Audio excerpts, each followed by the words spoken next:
And it's my pleasure to welcome everyone who's logged in, as well as the panelists. I'll just start off by taking a minute on going through what my career has been, because I'm going to draw from that. Then I would lay out the framework of our discussion today. The topic was explained by Sri Lakshmi, but there are so many elements around it. I'll just kind of mention some of them which are interesting to me. And then I'll sort of go to the panel and ask them to speak about insights, instances that are relevant for this context, but not to stick to only the elements that I point out, but to just talk about anything which they find interesting from their sector, from their business. And that's really the reason for having a rich and diverse panel. So that's, please don't restrict yourself to only the elements that I lay out. My only request would be that, let's get granular and let's get insightful rather than talk about generalities, because I guess, we'd learn from each other and also to the audience that's logged in. Very quickly, I'm actually a career banker for about 24 years. I built businesses across 2 multinational banks, mostly consumer focused, the private wealth business and the consumer business. Started them from scratch and headed them for considerable periods of time. For almost about 24 years. And then I kind of had my calling about having done that for way too long and completely stepped off the corporate treadmill to go to study. I accepted a fellowship at Harvard and I studied a subject which pretty much keeps me on my toes intellectually these days for the last 5 to almost 6 years, which is behavioral insights, and which really stems from behavioral economics, which itself is a confluence of many subjects: psychology, economics, anthropology, sociology, one can go on, neuroscience in recent years. And that, to me, having worked for 24 years, I look at everything with a practitioner's lens, has substantive benefits to businesses, some of which has mainstreamed internationally, not too much in India, but has huge, very practical benefits. That's the reason why I accepted to moderate the show. I'm quite curious about how different sectors, particularly in uncertain times, and the subject that I research, study, speak, coach, is all about decision making under uncertainty. And it's very interesting for me to understand from people who are leading businesses or our coaches, and we have a very diverse panel here, how they are responding and where does that response come from. In time, I would also personally share a few insights that I have, both anecdotal from my experience as well as empirical. The elements really, that interest me about this topic of boosting trust in uncertain times, a couple of them. One is, trust itself has many dimensions, and it has dimensions across multiple stakeholders. There is employees, there are customers, there are shareholders, and there is society at large. Possibly in the construct and in shareholders, there are short-term shareholders, there are longer-term shareholders. So in the construct of this, since it's about customer experience, probably employees, consumers, and what consumers demand of businesses in terms of what they do societally is probably the framework that we may want to stick to. The second aspect is this whole thing about data, not just during the pandemic, but certainly during the pandemic in much larger amounts. There has been a phenomenal amount of data available, which people are starting to make use of, particularly in the last decade and a half. And using that, not just, the way we understood technology earlier was, it's a means of reducing cost, but today a lot of behaviorally informed data is actually being used to shape customer experiences. And that's a very interesting part, because we're slowly moving, certainly in certain sectors, into co-creating a service or a product with a customer. So the customer is not passive, but you're co-creating something with it. So that's really interesting to me. But that also has the flip side, as do most things, because with very deep personalization come issues to do with privacy. So just like data can be used and used to good effect, data can also be abused, as we've seen by a lot of the larger internet giants, in feeding you the same information and again, and even societally creating, because the information that you're fed in then makes you even more extreme in a point of view that you may have, and that can cause societal problems. So even though we are not discussing brands, I personally would like to look at it in a slightly more larger context. So that's really the second part. And the other element of data is that behaviorally informed data is still, even if it is live data, it is about past experiences. And past experiences don't necessarily lead to breakthroughs. It leads to very nice, very large, significant incremental advantages, but it may not lead to breakthrough thinking. So is there a way that one can use customer experience to be able to do breakthrough thinking? That's what I currently work on. That's my current interest, that can customer experience or a particular kind of customer experience lead you to breakthrough innovations? So those are the two elements. But before and there are many other elements. And as I said, I would love for the panelists to actually go around the topic, pick out elements that I may not have spoken about, use their own perspective and lenses, and share what they think is insightful and interesting. So before I hand over to the panel, there is one thing which kind of struck me when I was looking at this topic and thinking about it, which I want to share. One which is more anecdotal and personal to me, and happened something I experienced during the course of this pandemic, and the other is something which is actually from a lot of evidence-based research, that's behavioral informed research that's actually available. So one is, a lot of research actually tells us that in moments of fear and an anxiety, human beings become more conservative, which means they go back to doing what they have always done. They resist change more than ever. And in the current context, what it would mean in the context of our conversation here, it actually means that they would trust the bigger brands. They would trust what they've always trusted. They'll trust the more reputed brands. But the thing is, what happens if that's not available? And which is what happened to many of us in the periods of March, April, May, to a certain degree, to a lesser degree even today. I, for instance, used to order most of my food from groceries, etc., fruits, vegetables, from a couple of large established entities who home delivered. Obviously, they stopped doing that during this period. And you had, smaller farmers, entities, which are the smaller shops, which actually did that delivery to most of us who live in high-rise buildings. Now, if the price, quality, access, flexibility, all of the things that we know are relevant is good, and that is something that you're experiencing and happy with, your loyalty shifts. And what a lot of research actually says is once you start making those changes, you then become amenable and conducive to a lot more changes that can happen, which you may not have been receptive to earlier.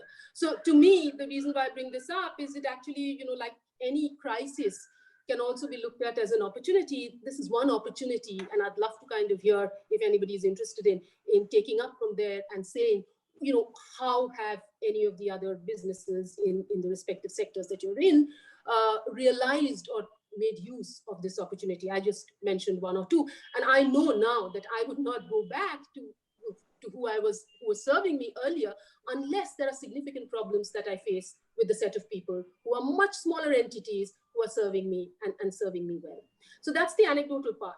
The empirical part is delinked from this, the whole concept of trust and disclosure. And trust and disclosure has many kind of aspects. Disclosure itself is a very big deal because it means you're being transparent, you're coming and telling the customer more than what has ever happened in the past, as well as things that you may not have disclosed earlier, but consumer is placing demands on you to share more. And the other is also sometimes driven by regulators. So I'm going to give one example, in the US. So for a long time, when it came to the food industry, I seem to be obsessed with food today, the typical guidelines given were of a food pyramid, and that's what we've all seen. And most of us, even in India, are all very familiar with the food pyramid, which basically talks about your carbohydrates and cereals, which is at the bottom, going up to fruits and vegetables, and then protein, and then right at the end are the sinful things, sugar and fats and all of that. Now, and this is where behaviorally informed design comes in. How relevant is that when we are actually making a choice and actually going and buying things, or also for parents to advise kids, or for anybody?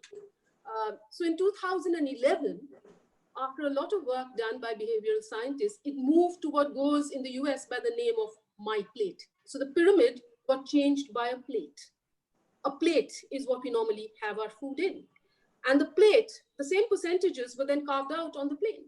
So you have carbs and you have proteins and you have, your fats. So everything then became represented on a plate. And that has been in use and officially by the USDA, which is the Department of Agriculture in the US, and it's called the My Plate program. So that's just an example of how we think sometimes in abstractions which don't relate to who we are as human beings, or what is most appealing to us, or what I would say is probably the easiest way to follow something. So that's essentially what human-centered design is. Now that can have ramifications across many businesses. And as I said, sometimes the pandemic makes you or forces you to do those changes which you would have otherwise not gone with. And this is where I'm going to throw it open to the panelists in no particular order. You can sort of pick and choose whoever would like to speak to and pick up any subject. My request would be just a quick introduction for maybe a minute, and then anything insightful in your area that you've seen that you'd like to speak about. Feel free to go a little granular, give an example, and share with all of us so that we all learn. And if there is a lack of something or something's causing you frustration you wish had happened, but it's not happening, do feel free to speak about that as well. So the floor is yours. Whoever wants to start off. I'll go ahead and kick it off. Sutapa, thank you very much. I appreciate it. Well, let me start with the background. My name is Michael Levin, and I primarily do keynotes and workshops around leadership. I've launched a number of businesses over my career. I also had a corporate career with Pepsi running divisions for them. In speaking about leadership, what I'd like to focus on is how we take care of our internal customers, because I believe for us to create a great customer experience, it has to start with our internal customers. I believe with the devastation of COVID, there are still some key learnings that have come from this, that if we use them, it can help leverage us to move forward in the future, both in terms of taking care of our internal customers and our external customers. What I'd like to focus on is something that I learned a couple of years ago, something I think I knew intuitively, but had never put words to. And that is how positive, sustainable change occurs. This goes back to a question that was asked of Cody. How do you blend empathy and productivity? Inherently within a company, there is a lack of distrust because senior leaders want productivity. Are you hitting your numbers? The front line, they're concerned about safety and security. Can they feed themselves and their family? Can they go home safely at night? Two disparate needs.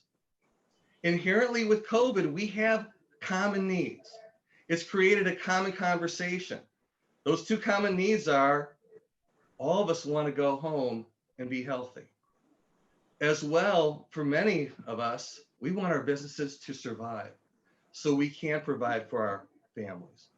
It's allowed for transparent conversations. As well, in many cases within corporations, decisions are made, at least as perceived by the front line, by the ivory tower, behind closed doors. Well, now we're all impacted. We have to have conversations with our entire organization and get everyone involved.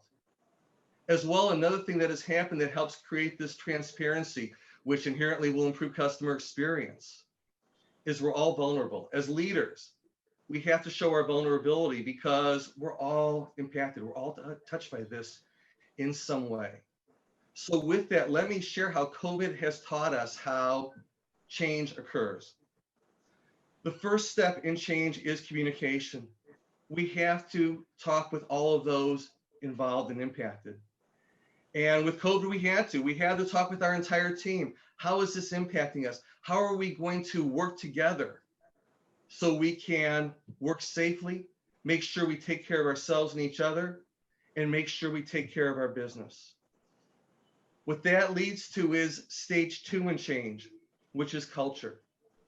And talk about cultural changes. You aren't going to get many bigger cultural changes than what COVID has caused our businesses.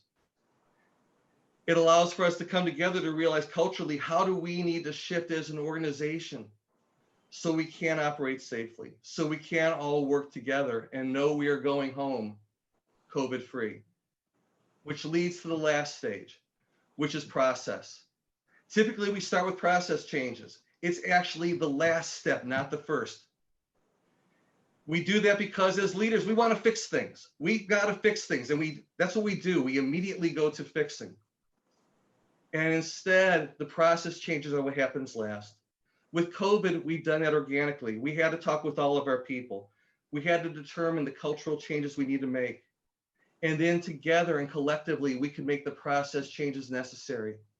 We've seen businesses, we've all experienced this. The ones we go to, we see the changes they have made to operate this way. And you can see this collective effort to work together to operate safely. What I'd like to encourage you to do is, starting with your internal customers, is learn from this. Don't go back to your old autocratic ways. For those of you who know me, you know I believe in entrepreneurial workplaces where there is ownership throughout an entire organization. And if we go back to our ivory tower from this, where decisions are made behind closed doors, where we don't include everybody, where there isn't transparency, we will lose what we have gained from COVID. Learn from this, so going forward, all critical changes, decisions are made with inclusion, are made with transparency, are made with vulnerability. Because if we take care of our internal customers to where we share a common vision, a common goal, and a common bond, that will lead to a great customer experience. Because now we share as an organization a common direction and how we're going to take care of our customers going forward. So I would encourage you from this, please learn that change occurs in these 3 steps: communication, culture, and then process. And take advantage of what we have learned from COVID so we can change our organizations in a positive fashion going forward. Thank you, Sutapa. May I take next? Prakash, Shetty.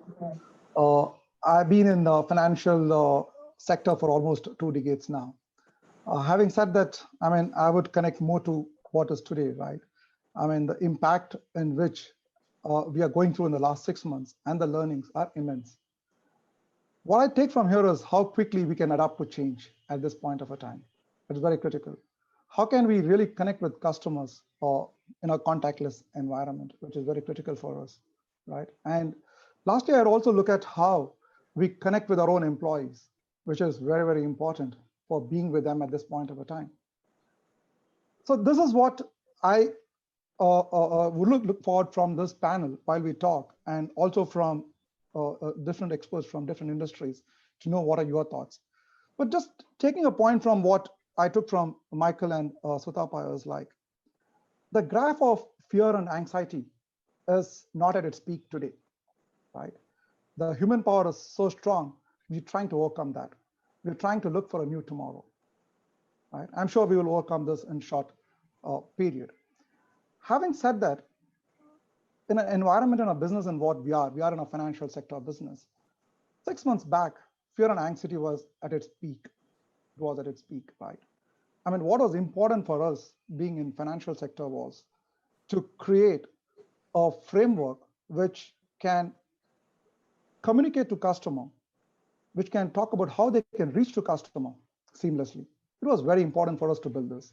And I know our digital team, our customer service team built up this framework and channelized a communication platform where they can talk to customers in various methods. We were there for customers. We were there for customers with respect to emails. We were with customers in terms of chatbots or WhatsApps. Obviously, we had our own contact centers and we had our own web portals. So the critical factor what was needed of an hour was you're there for customers. Your customer can reach you. The bigger fear which the customer went through at the period was, how can he come to your office? How can he walk out on the street, right?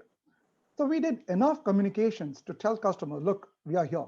And these are the various modes where you can reach us. And that was very important for us in the industry at this point of a time, right?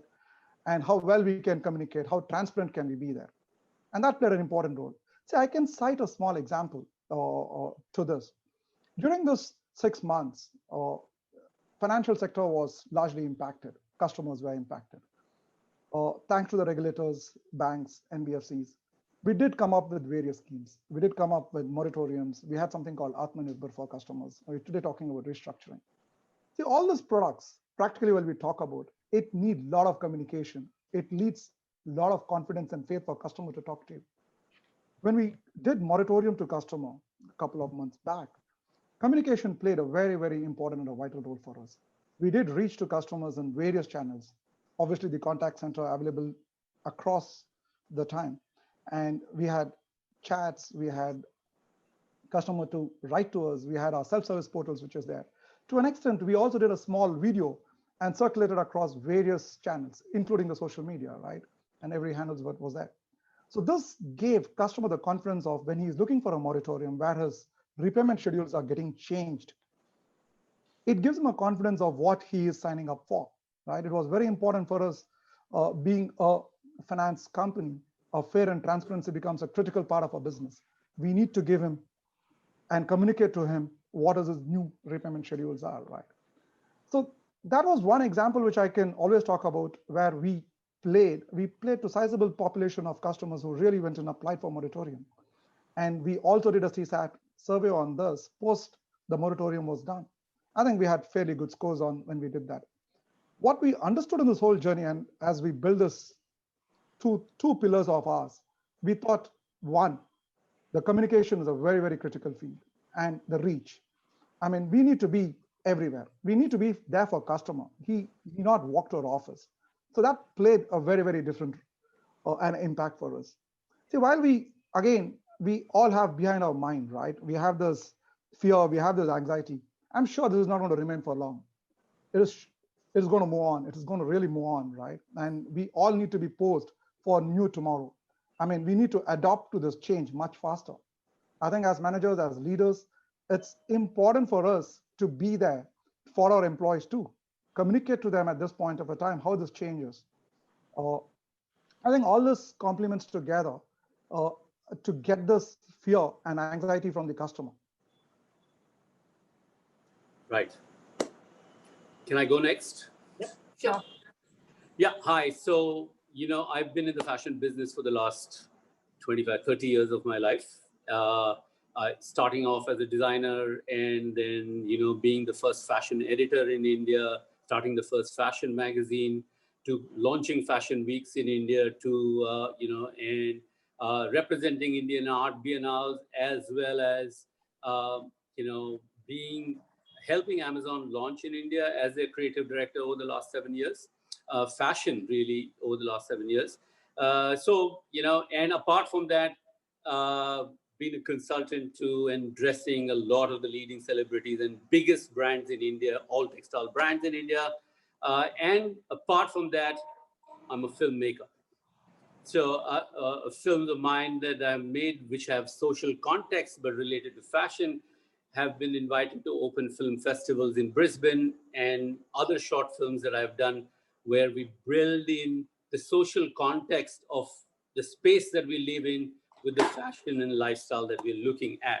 So my perspective, and I'm more interested in kind of the anthropology of why things happen and how things happen, and more on a macro level than at the micro level for me. All these various experiences have taught, the importance of 2-3 things that I look at when people talk and ask about success. Is 3 words really: passion, conviction, and evolution. And evolution today is really the single most important point that we are looking at, and that is really what has happened. And when you look at evolution today, a lot of customer experience was really driven by what was an offline experience and how we could replicate the offline experience onto the online experience. But a lot of all of that is about, knowing your customer, knowing what they need, anticipating what they need, and then delivering an experience to them to their satisfaction. But fundamentally behind all of that, for me, my interest really is knowing the customer. Yeah. And what is the things that change and shaping our world and shaping the thought and the mind process of a customer that directly impacts how I work with them, what I do in that space, and how we win. So while we saw a lot of CX, early stage CX was really about, easy navigation, a simple customer experience, all of that has moved probably into a second stage today. And those are, have come through largely because a generational change in thought. Yeah. And what do I mean by generational change in thought?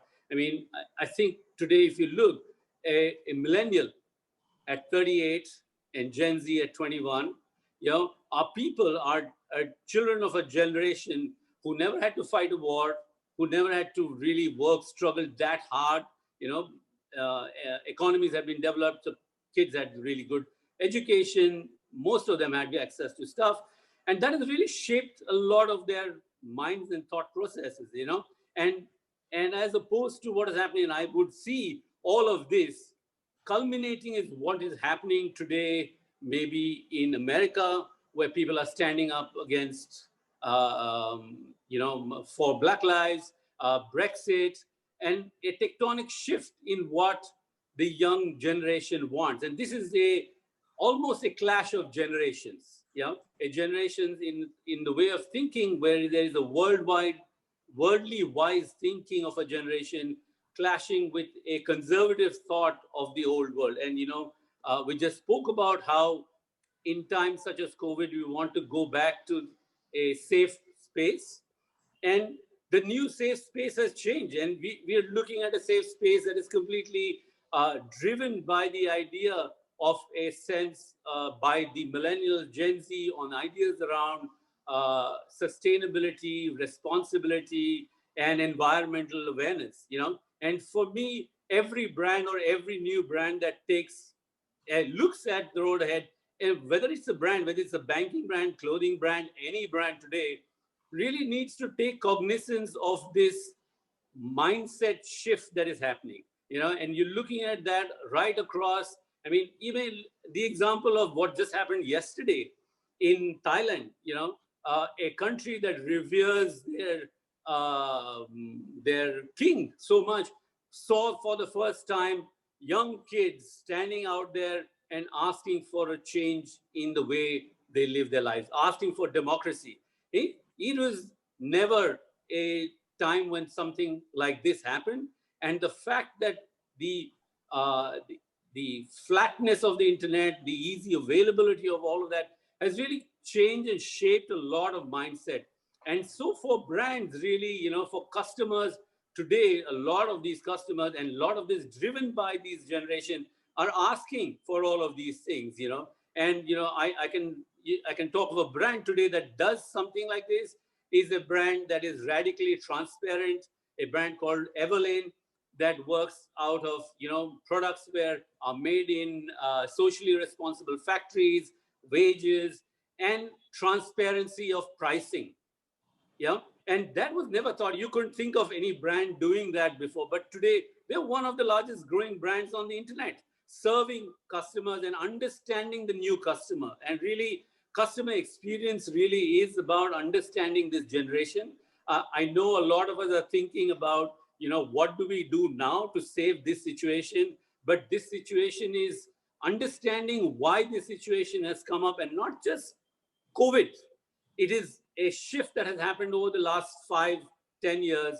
You have seen this happening, the Me Too movement, all of that kick-started this reframing of society as such is really what is making that big shift. And I think a key to understanding how we will deal with this, how we will deal with the customer experience, and the question of trust that was discussed earlier is paramount to this new generation. And brands that do not look at it are ones that are not going to last. and some sort of authentic. And, people understand greenwashing, society, environment, and all that kind of stuff. So people understand, and people are looking for authenticity. People are looking for strong and responsibility. And those are the two or three things that people want when they look at, uh, for my own self, I've created a brand, and what I'm wearing is made out of recycled plastic. A blazer that has dry tech, it has all of it incorporated, all the sports technology incorporated, but tailored as a suit. Yeah. So people, and the world is changing. A lot of us maybe in India look at it at a different stage of where we are, but given the flatness of the internet and society, that will come too soon before we all realize what has hit us. And a lot of those questions, and when we say the younger generation does not have a say, I think it's the younger generation that are teaching the parents on what to shop for, how to buy stuff, and what to ask. And those are the people who are really redefining what customer experience is. And to understand that, and how people save money. What do they want to do with their money? Where do they want to travel? And what do they want to see? And how do they want to give back? Those are really important aspects of what we see post-COVID. COVID has hastened this thought because of the situation that we are in. But fundamentally, these are the defining ideas going ahead over the next decade or more. It's a change in perspective. We have learned what we have learned over 250 or 300 years of the Industrial Revolution, sequentially from parent to parent to parent. The internet today has flattened it out in so much that nobody knows what 10 years is going to be like. And so what are you going to tell your kids to what careers they should look at? And a lot of these questions are applicable to every area of communication and business that we do. Thank you. Saving the best for last. Thank you so much. But it was a pleasure hearing all of you all, actually. And there's so many varied opinions. In fact, Sutapa, I really want to echo what you said, that if we don't get a varied opinion, all of us will actually turn extremists. And that's precisely what's going to happen to people who keep on clicking the next suggested button on your Netflix and Amazon or on YouTube. So yeah, so we have a very different kind of experience as one of the leading retailers. We were in the heat of the moment, and you know. We are not digital natives. We are a brick and mortar brand. And just to give a brief introduction about myself, I'm sorry, Nari, I completely forgot in the space that I had to introduce myself. I'm sure the heat of the moment, this is good. It's good that the conversation earlier was good. So, I'm a professional with with an experience in food, FMCG, beauty and personal care, and finally right now in retail, fashion, beauty and food. That's precisely what I look after, and I work with Future Group. It's been approximately about 4.5 years in the retail segment for me, and actively I work in the fashion and the beauty and personal care segment for this retailer. So coming back to how we have seen CX evolve for us, we were one of those brands who were the biggest collector of first party data, or have the biggest collection of first party data with us. Clean, unclean, how this data has been used over the years, it's definitely is evolving. But what is it that we did and we have seen change for us from an customer experience CX point of view when we entered this situation, is it was very, very different for us. So we were all hands on deck. Whatever business you're looking at, Essentials was the go-to business at when we entered the situation, and we were all hands on deck. Earlier, our entire business, 95% of our business was absolutely brick and mortar. That was not going to happen in any which ways by any far stretch of imagination. People were not even stepping out of their house. And Sutapa, I agree when you said that we were big brands, were not as nimble footed, and all of us as customers, see, before marketers, all of us are customers. all of us as customers actually fell back on the next door kirana wala, on these small time businesses who actually were delivering products right at the door or right at the lobby in this in the case of Bombay specifically, wherein we could actually fall back on these points of our contact. But for us, brands like us, what we did was, it was a time wherein we had to pick up ourselves and run with it. See, the first and foremost was, as I said, if we are customers ourselves, we had to serve the entire base of customers, whoever was reaching out to us. Difficult, extremely difficult. We didn't have a functional site for us to be able to do a e-com business. Frustration at the customer level, absolutely. Food is stocked at your stores and you're not being able to reach out to the customer. Customers are not being able to reach out to you, is not as a very happy situation. So I remember I told this in one of the other seminars also, and 14 days we developed our website and we went live with it. Huge amount of glitches. The CX was not at the satisfactory level. Even forget about delight, but we just decided to run with it. The point was to serve the customers and being able to close loop. Supplies were hit, but what we did was we definitely wanted to make sure that the customers got what they want. um, Internal customer, as Michael has been mentioning about, employees were not being able to reach the stores. Even if you have a store full, even if you're getting orders, it's not connected to the warehouse directly. You have connected your stores to this as, and you have converted them to warehouses. A, employees are not being able to reach. C, B, if employees are reaching, they're not aware of how to pick and pack and actually make the order get fulfilled. This is a huge gap in getting them trained. And overnight, you cannot make a front facing employee turn into a pick and pack for an e-com business. So these are actual real problems. And trust me, all of us, as I said, we're all hands on deck. Um, all of us were out there, all of us were picking and packing, all of us were actually making the stores work. And actually there were queues and queues of carts that we used to load and send out. So these are all real time customer experience that a person has as a customer. And I remember, what happens in such a situation, it's such a humbling feeling that that in one of the other webinars, I was discussing this, and somebody said, you realize as human beings, success is not a birthright. You tend to have to switch on your survival mode sometimes, and you're thankful that you're surviving even. And that's precisely what we as human being, as a race, realized at that point of time. And us being in the heat of this entire conundrum, I remember all of us were just thanking out that we are giving the customers a new level of experience with us as a brand. Not only that, offline experience, online experience, our communication experiences, everything was changing by the minute.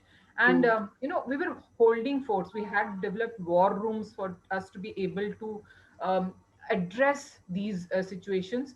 And none of us were there earlier in this situation. So all of us were just on the foot, thinking and applying their brains and being. And as Michael pointed out, there will be a situation wherein you have to decentralize a lot of conversations like this. You just cannot control. This is an anxious space to be. And that's precisely what we saw, that all of us moved up and said that, okay, let me learn it and let me do it at the same time. Maybe we fail, but at least we're not sitting back and not giving our customer an experience of us with as a brand. So yeah, a lot of learnings has happened. I have a difference of opinion in how we are going to be looked up as a brand, or how are we going to interact with the brands of our choice.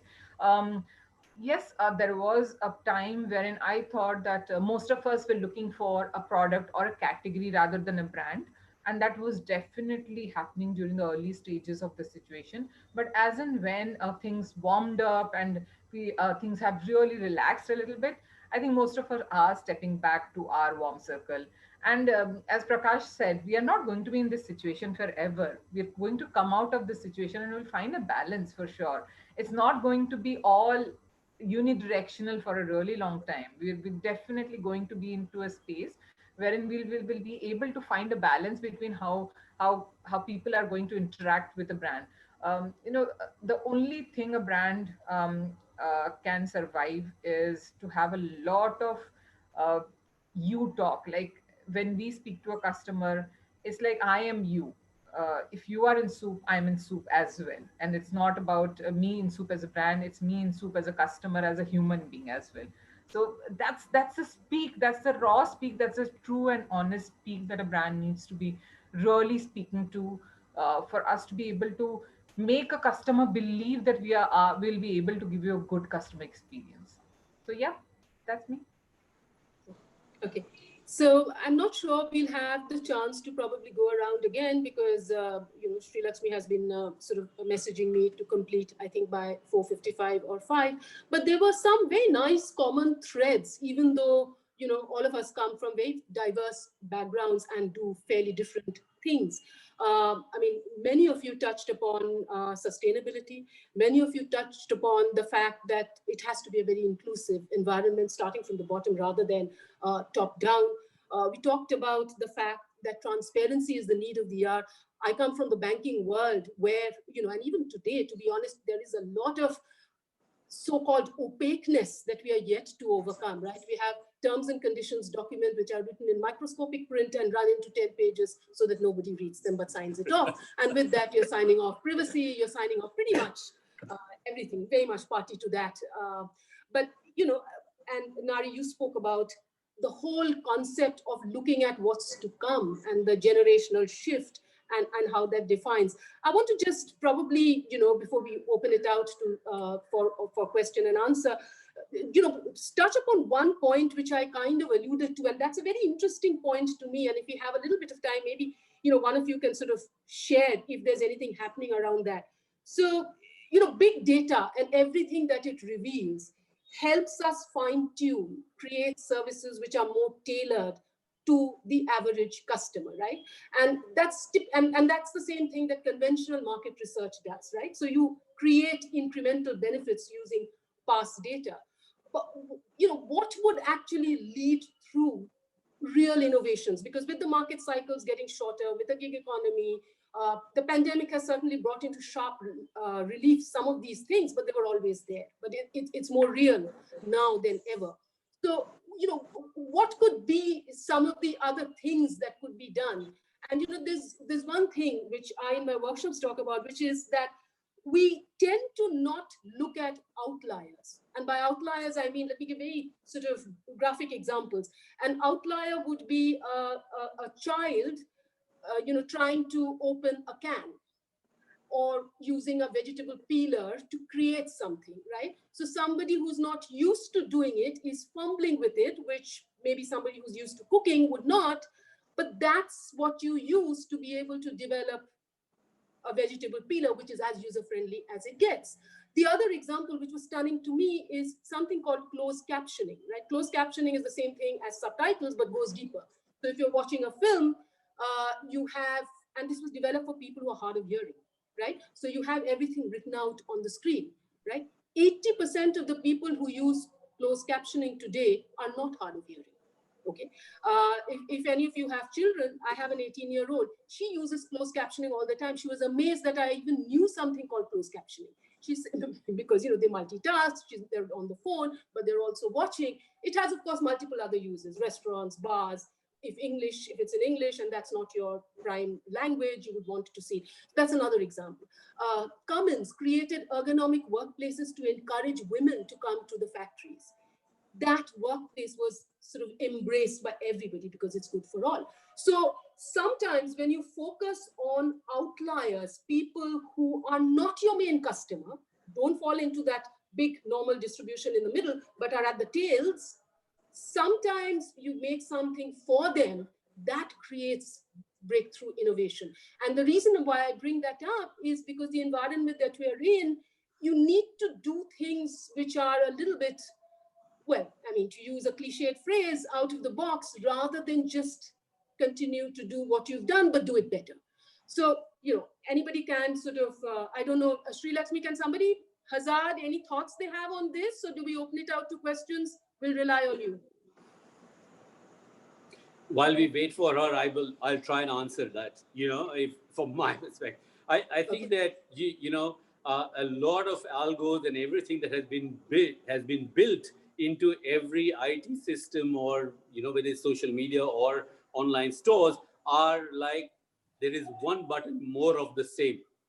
And what happens is you just get more of the same. If you delete that more of the same, you probably see different stuff. Yeah. But the idea is, and that is where CX was built in such a way that it convenienced you to shop the same stuff again and again and again and again. And if it did have that, probably it should have a delete button where that section does not appear, so that, every time you shop, you look for something different. And that's how you discover.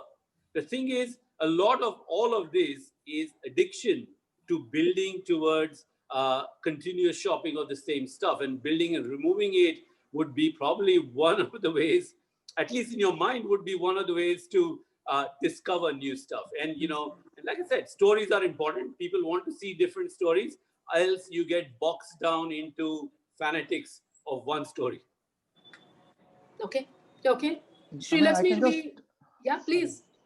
Sutapa, again, from the industry in which you and I have been with, which is more of banking and financial, right? How do we look at the customers? How do you look at new to credit customers, right? We also, as a financial sector, invested on this data science, the analytics, the technologies to underwrite customers from various segments, right?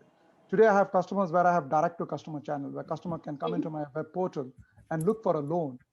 And with this basic few parameters, and some of those which today, from a digital enabling perspective, and the regulator supports us on a lot of few parameters, we underwrite customer almost instantaneously, right? He gets to know the status of his application in a short period of time, and he completes his documentation digitally. You digitally sign, you click wrap it, and close a transaction. Practically, we're looking at an avenue where every individual has an opportunity to go look and apply for a loan.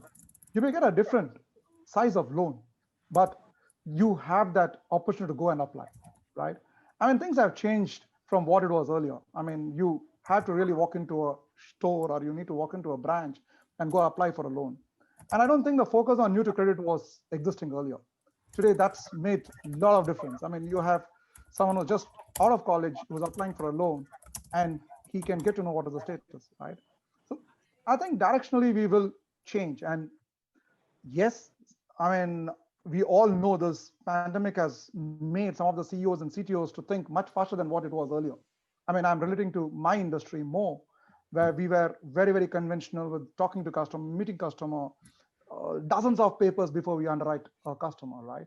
Today, we have retuned ourselves from what we were earlier. I spoke a few minutes back on moratorium, but we also did something called Atmanirbhar. If a customer is an existing customer of mine, I still go ahead and give him another 20% loan during this crisis, right? I underwrite this customer. The regulator very nicely parked the ball on the banks and the NBFCs to be responsible on lending your customers. So we did underwrite these customers. We did underwrite these customers digitally based on various other scoring parameters. The world is changing, and I think we all are posed for this new tomorrow. Yeah, I second that. I sit on a fintech board, and very exciting things happening there, where you're creating surrogates if you don't have a credit history. Exactly. So fully subscribe to that. Sri